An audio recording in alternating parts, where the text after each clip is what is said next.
What you know good, Jonathan? Going on a little adventure today.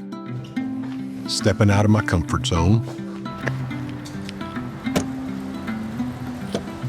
To go talk with a friend of over a decade, actually a mentor, and someone that I aspire to live like. He's starting a new podcast to go with some of his business and ministry efforts. Hallelujah. Get me fired up. All 6 hairs I got left, they standing up on the head, man. On the back of his neck. Honor might be an understatement that I was even chosen, and I'm really excited about the opportunity to share our story. But hey, today we have Bobby Mason with us from SPOC Automation. He's president and CEO. SPOC Automation is an amazing company in the oil and gas industry that's setting new trends and innovating in all ways in that industry. But they're also known for an amazing culture. And so let's welcome Bobby into the conversation and get to know him a little bit. So we're talking about little duck hunting. I think you like fishing, right? I'm an equal opportunist. If I can hunt, great. If I can fish, maybe a little greater. Yeah. Yeah. I've met your people. I mean, yeah, you walk in there and there's something special about it. In fact, the theme of your whole culture there is lift up. Talk to us a little bit about what you've done to really just continue to breathe life into that culture. Like, what is it that makes it the way it is? It's just sad. We're teaching people to not honor their commitments. We're teaching people to bow down to the almighty dollar instead of having morals and scruples and honoring your word. It's destroying generations. Taking the love out of the game. Yeah, and I played, and I loved it. I'd still go back and play today, but I wouldn't want to do it under those conditions. Y'all gonna get me to preaching? I'm quitting. We put it in writing, which when you put things in writing, Right. they gain power and clarity. And we began to hire and fire based on that culture of lifting other people. And so as we grew, we started implementing and matured as a company. We put our core values in place. And those core values were the fundamentals really of the culture we desired, because every organization has a culture. That's right. You just choose to either create the one you want Right. or inherit the one you get. Right. And I'm gonna be honest with you. Intentionality. You probably don't want what you're gonna inherit. That's You right. better work on what you wanna get. If you catch someone in the act of living out our core values from a peer-to-peer level, every time you catch someone caring, being passionate, solution-focused, gratifying, when you catch them in the act of living out these core values as we've defined them, you nominate them. So every Monday in our executive meeting, the nominations from our employees come up. Wow. At the worst case, people are doing the right things, they're getting noticed, and they're getting noticed by the executive team of the company. Right. Now, we don't give out these coins like water. We Right. weigh them against it, we vote on it, and then we give them out monthly in an update, and at the end of the year, we have a huge celebration. We actually shut the entire company down, and we pick the 1 or 2 individuals who had won coins during the course of the year. And those individuals, if we sent them to Mars and they couldn't speak a lick of Martian, but through their actions and their deeds, they would know exactly what SPOC stood for. Bobby, thank you so much for being here today. You said something earlier, be a take action leader, and you are a take action leader, and just really encouraged by our conversation today, and want to thank you again for being with us. It was an incredible conversation. Hey, thanks so much for joining us. Trussville is really one of the strongholds for Mayberry, USA. People are genuine, they smile, they engage.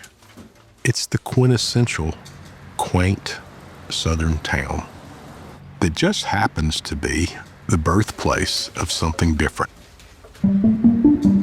So what we're going to help AI with is we're going to help power those racks that need all that electricity and all that power using 800 volt DC instead of the current 480 volt DC infrastructure that exists in the United States. To do that requires a lot of different backgrounds. So we've got guys from marine background that are helping, because ships have been doing a little bit with 800 volt DC, 1000 volt DC, 1100 volt DC for a while now. But DC, although we all know what we've heard of DC, right? Like we know kind of what DC is. There's a battery, it's 12 volts, it's 24 volts. We don't think of DC as 800 volts. So that is a new technology that is all being developed. And how do you get that power reliably to the rack and satisfy the power needs that the rack has? Because the rack doesn't behave like charging an electric car. It doesn't. An electric car, just you give it power, it's charging, life is good, it's about the same amount of electricity all the time. We measured a peak charging rate or whatever. Yeah, the minimum charging rate was almost the same as the peak. It's really easy. These AI loads are swinging back and forth as just the way the processors work. And to deliver that power reliably and effectively is something no one's ever done. Big companies find problems when the problem raises its hand and becomes really evident. And then they form committees, and those committees then begin to build organizations because every large company knows if it's important, you have to organize around it. So first they have to identify the problem. Then they have to decide it's worth investing in. And then they create an organization. And the problem is the big companies just aren't very nimble. I had a friend that worked for a large multinational company that we won't talk about. And he said, yeah, our version of R&D is we buy R and then we do D. So we don't do any research. We buy companies that did research. The implication of that is that most research is actually done by smaller organizations, which, if they're successful enough, often are bought by larger companies to actually scale the technology. It is not our objective to be bought, but it is our objective to do the hard work, the problem solving that big companies generally skip past because of the risk. Our background with having so many different people with so many different experiences does help us understand how to see the world through many different lenses instead of everyone coming from one industry. So in the old days, we used to talk about the oil field. All of our competitors, our customers, everybody came from the same 5 companies. We had guys from aggregate. We had guys from water. We had guys from heavy industry. We had guys from the power utility. Our competitors didn't have that background of experiences, and I think that makes a huge difference. When you think about how to solve a problem, if everybody has the same background, everybody has the same solution, because that's what they've seen. But we have all different guys from different places, and we just had a different view of how to solve problems. And I think that collaboration that we had within the organization was really a key piece of our success along the way. I really believe that.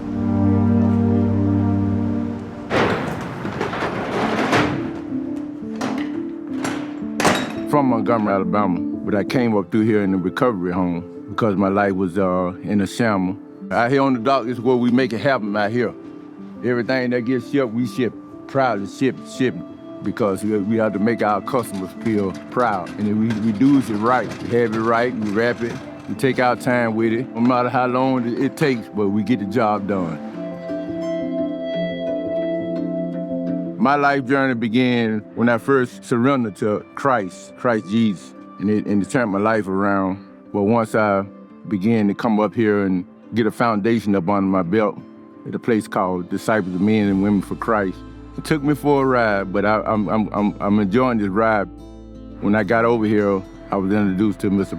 Bobby Mason, who's shown me much love. Hey, this my main man right here. This my main man, Mr. Bobby. But I thank God for him over here for giving me an opportunity to be a part of this family over here. We're gonna take this journey as long as we can take it.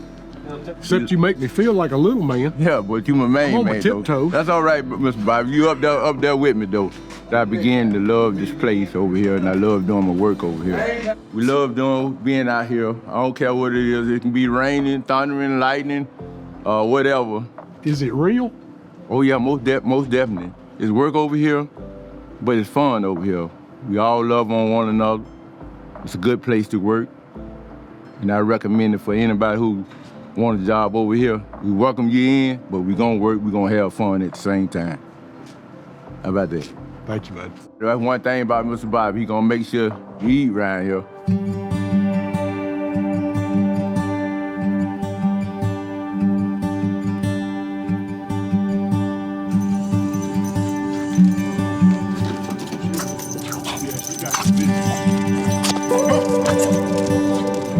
I used to think I was a horrible father. At at the onset of Andrew's battle with anxiety and depression and all of that. Keep straight. Come on.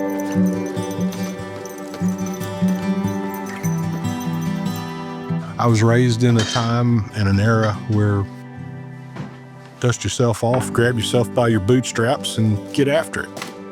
And you still have to do that. It's how I live. It's how I've been successful in business. And then sometimes God thumps you on the head and says, you know what? You need to be still and listen and learn. And it hit me in my quiet time one morning. I can't fix him. I've got to love him through this. I had to act it out every day of loving him, being kind, living it out, just like we ask everybody to do at work. Live out the core values. I had to do it in my own home.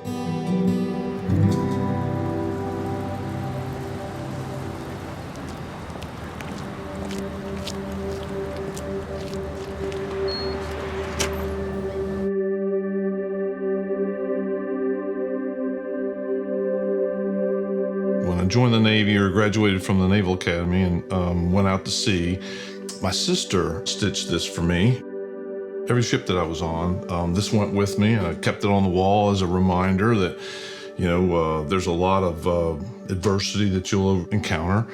But, if you have dedication and pride, you never give up, you never quit, good things will happen. I spent next 25 years as a supply corps or a logistics officer in the Navy. Oddly enough, I met a retired naval officer, Doug Markham, who was the CFO here at SPOC, and said, we've got a really cool little company here, and I was looking for some other opportunity to transition to. And he said, we've got this really great lift up culture, and why don't you come down and meet Bobby? And when I talked to Bobby, the thing that struck me were he had a set of values, or those core principles that kind of united everyone and joined everyone together. One thing I think consistently between all places I worked were the values. In the Navy, it's honor, courage, commitment. It's very consistent no matter where you go. It's part of their ethos, and it's a purpose, a sense of purpose that I think drives you through. No matter what you're doing or where you are, you're driven by that sense of purpose. You're in SPOC. I thought it was such an easy fit, and here's an opportunity to work for a smaller company, but with a great purpose and a sense of direction, and everyone felt the same purpose and were guided and pulled in the same direction. So off we went. My name is Dr. Benjamin Houston Gully, the Chief Technologist here at SPOC.